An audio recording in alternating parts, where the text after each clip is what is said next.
Je viens de récupérer la voiture. Je suis sorti de Cancun. Donc là, on prend la voiture. Donc déjà, c'est... Enfin là, la sensation de liberté, tu vois là, quand je conduis, je peux aller où je veux et tout, c'est trop bien. Du coup, je vais directement à... Qu'est-ce qu'il a tapé ? Je vais directement à... Comment ? À Chiquila. C'est un petit port près de Holbox. Et comme ça, on va pouvoir aller à Holbox directement.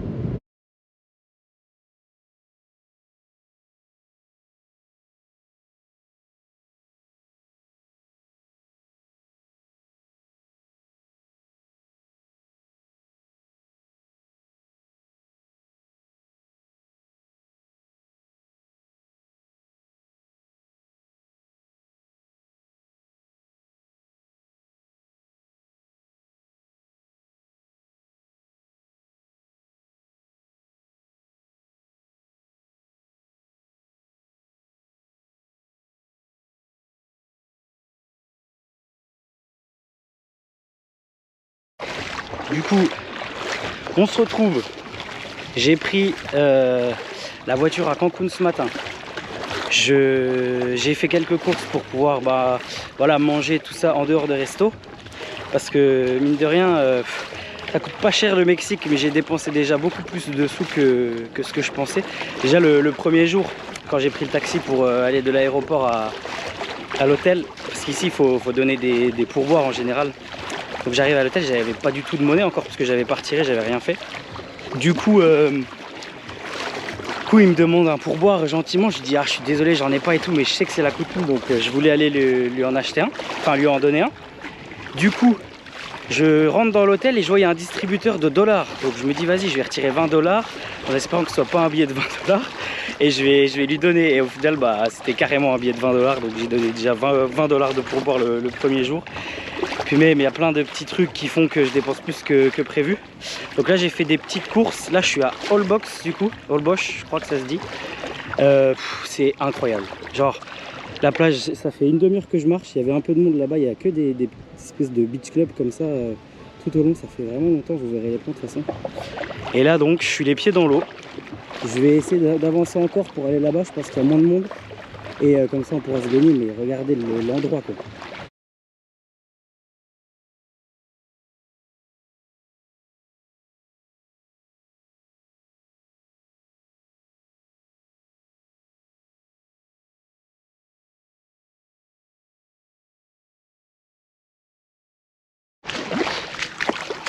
Je me suis baigné un peu plus loin là-bas. Et là je marche. Donc ça fait peut-être 1 heure que je marche depuis le port, on va dire. Depuis que je suis sorti du ferry. Parce qu'on va à Holbox en ferry. Ça fait 1 heure que je suis sorti. Donc là je suis arrivé à la plage. Et puis après pour qu'il y ait moins de monde, j'ai marché un peu. Puis là c'est juste incroyable. C'est juste incroyable. Je suis venu à Holbox parce que il y a un truc, il y a un phénomène le soir, il y a du plancton au bord des plages et tout, dans l'eau, et qui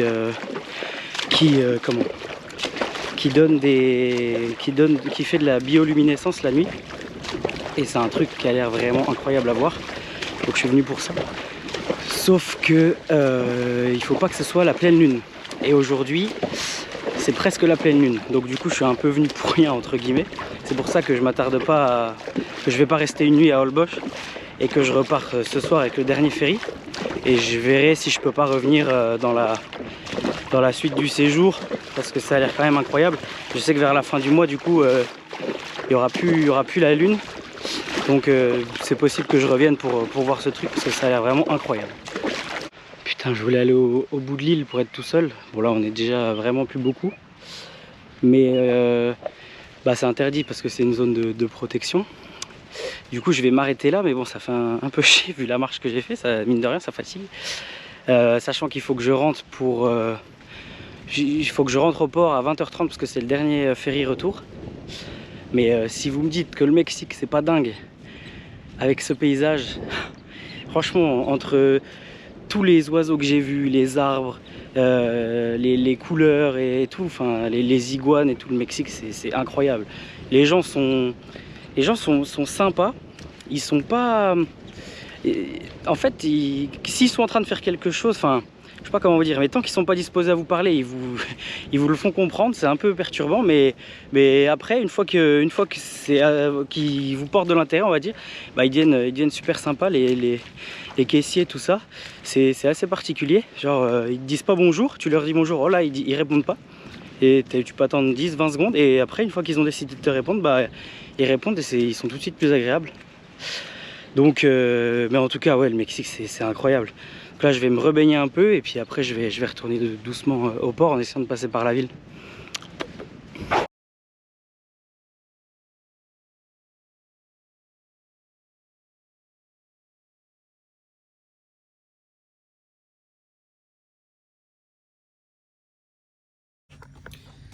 Ok, donc bilan de la journée.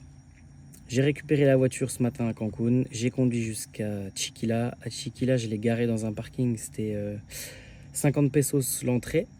Après, j'ai pris le ferry. C'était 220 pesos l'aller, donc 440 aller-retour, pour aller sur l'île de Holbox. Et puis à Holbox, bah, vous avez vu les images. C'était juste... c'est une île paradisiaque. Voilà, il n'y a pas d'autre mot. Vraiment...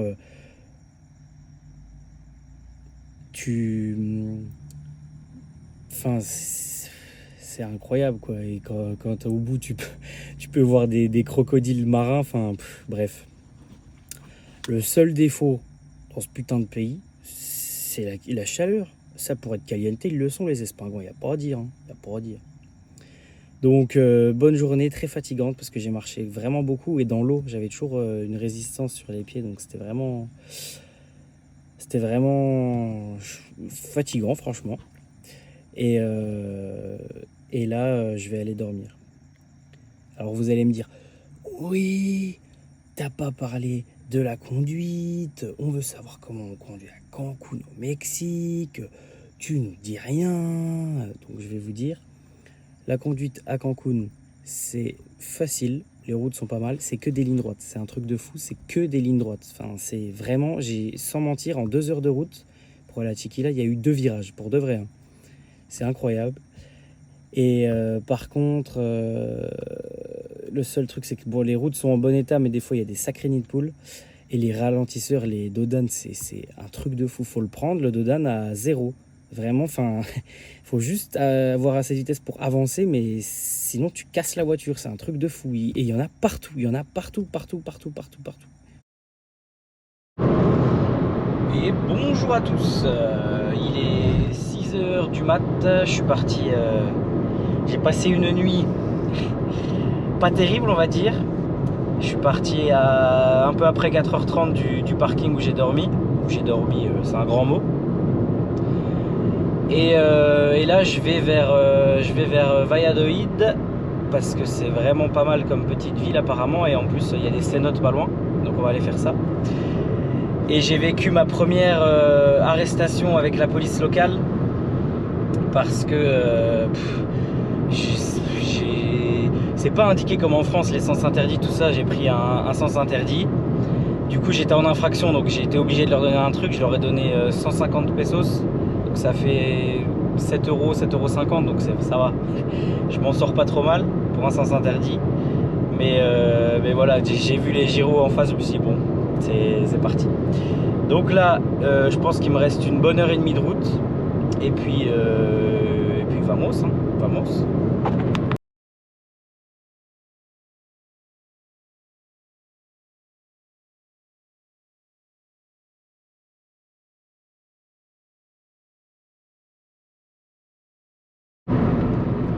Pour revenir sur les policiers là, c'est un truc très courant ici quand tu es touriste. En gros, voilà, ils t'arrêtent, ils essayent de dire que tu as fait une infraction, etc. Puis ils te demandent, en gros, c'est pour que tu leur donnes un petit pourboire et ils te laissent partir, quoi.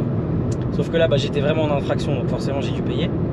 Mais ce que j'avais fait quand j'ai loué la voiture, ça c'est une vraie petite astuce que je vous donne, et vraiment ça vaut de l'or ce que je vous dis.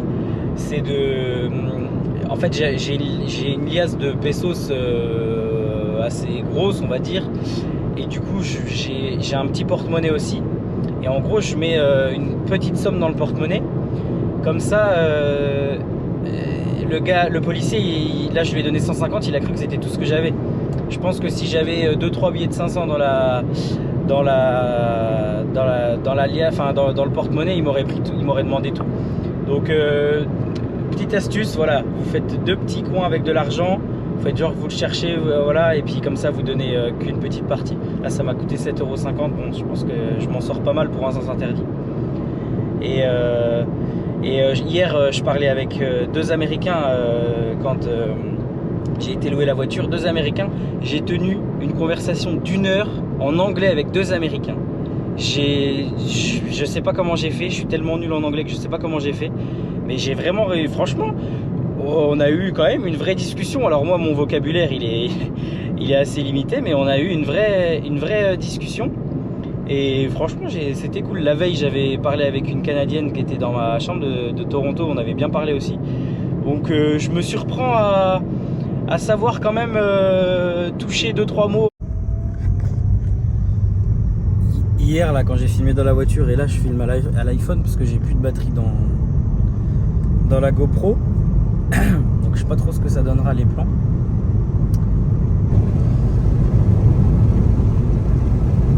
Le soleil il commence à être bien prenant là quand tu conduis. Mais comme j'ai oublié mes lunettes de soleil hier dans un bar, et bah j'ai plus de lunettes de soleil et du coup je me débrouille sans, alors que je pense que je vais en avoir besoin. Voilà, elles auront duré 3 jours, pas mal. Je viens d'arriver à une cénote, j'arrive pas à dire le nom donc je le dirai pas, je l'écrirai je pense. Et c'est des Parisiens hier que j'ai croisés qui m'en ont parlé. En fait il n'y a personne. Hop, elle est complètement ouverte. Hein. Puis ouais, le cadre dans lequel je suis, il est quand même... il y a pire. Je suis tout seul, il n'y a personne.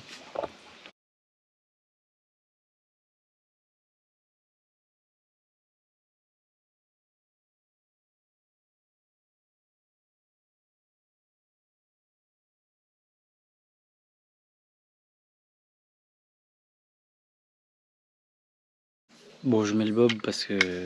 je mets le couvre-chef. Bon, je mets le couvre-chef parce que...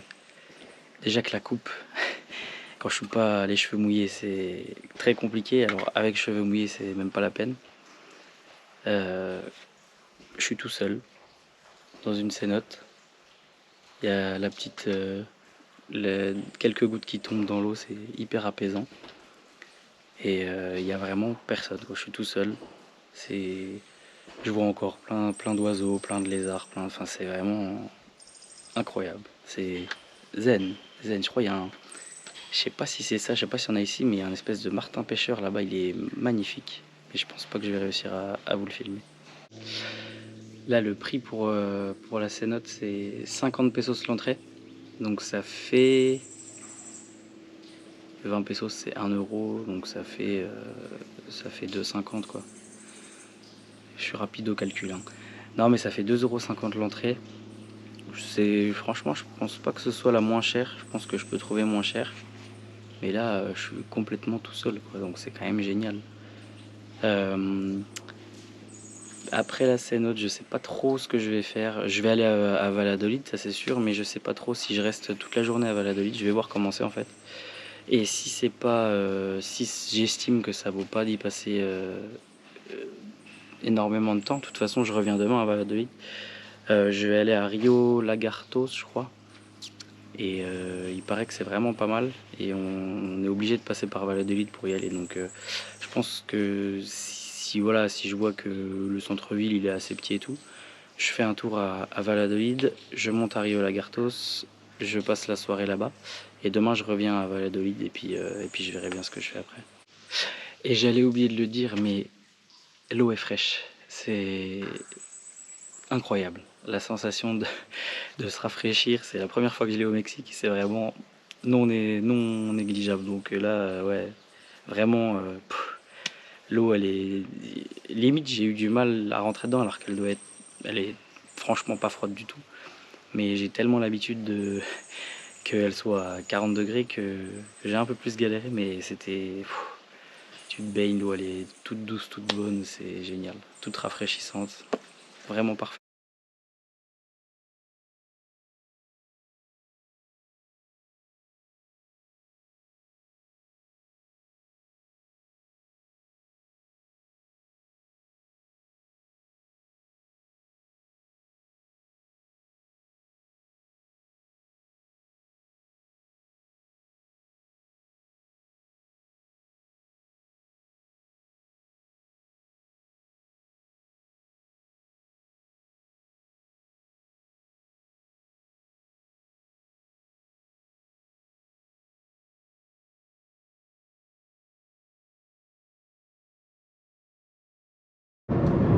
Donc on est sorti de Valladolid, c'était franchement, c'est vraiment joli, c'est une petite ville coloniale avec voilà toutes les couleurs, tous les bâtiments avec des couleurs pastel différentes, le petit parc au milieu. J'avais vu qu'on pouvait rentrer dans l'hôtel de ville, il y avait des, c'est pas un musée non plus, mais il y avait des petites peintures, tout ça à l'étage. Du coup j'ai été voir, vous avez eu quelques images de toute façon. Et je savais pas, mais en redescendant de l'hôtel de ville, apparemment, c'est la capitale mondiale du miel, Valladolid. Donc, est-ce que c'est eux qui s'autoproclament, pardon, ou est-ce que c'est vraiment reconnu mondialement? En tout cas, c'est une ville où apparemment ils font pas mal de miel. Et donc là, je vais. Donc voilà, on a visité le centre. Franchement, j'ai fait un bon petit tour et tout. J'ai mangé là-bas. Mais voilà, il restait peut-être un ou deux musées à faire. Honnêtement, là, je vais à Rio Lagartos, normalement pour voir des crocodiles marins. Je préfère. Donc là, je suis en route. Faut se dire que toutes les étapes, c'est à peu près 2-3 heures de route. Donc tu roules, puis voilà, c'est de la ligne droite tout le temps. Tu rentres dans des espèces de petits villages, c'est un peu comme c'est des petits villages qui sont tout en long, tout au bord de la route en fait. C'est pas, ça s'étend pas sur les deux bords de la route, mais c'est vraiment tout le long. Et à chaque entrée, chaque sortie, tu as un petit poste de police. Et ils appellent ça ici des poblations. Ils appellent pas ça des villages, c'est des poblations. Et t'en croises entre 10 et 30 km, on va dire. Et donc voilà, là je vais à Rio Lagartos voir ce que ça donne. Apparemment, c'est vraiment pas mal.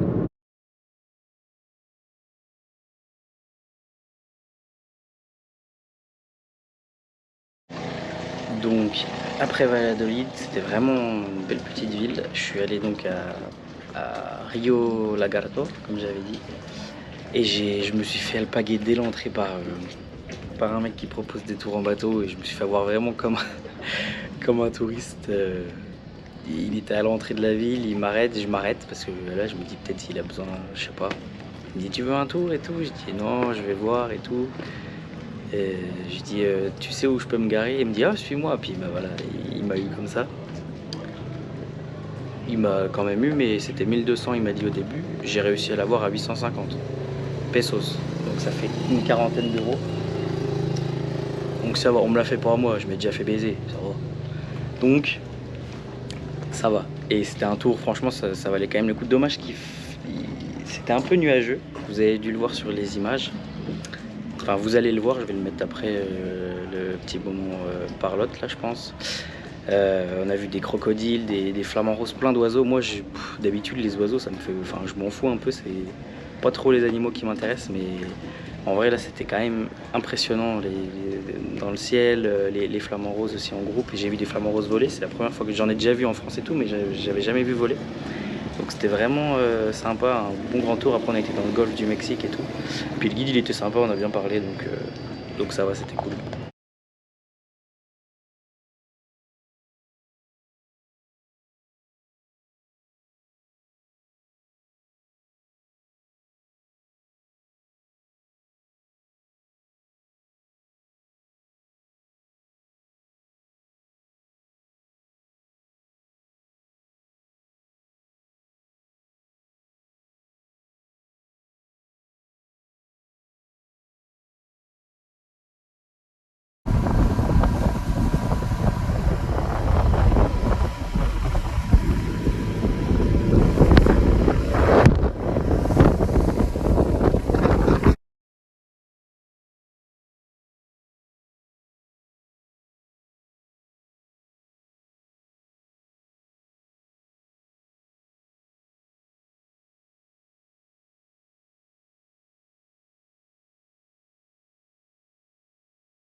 Bye.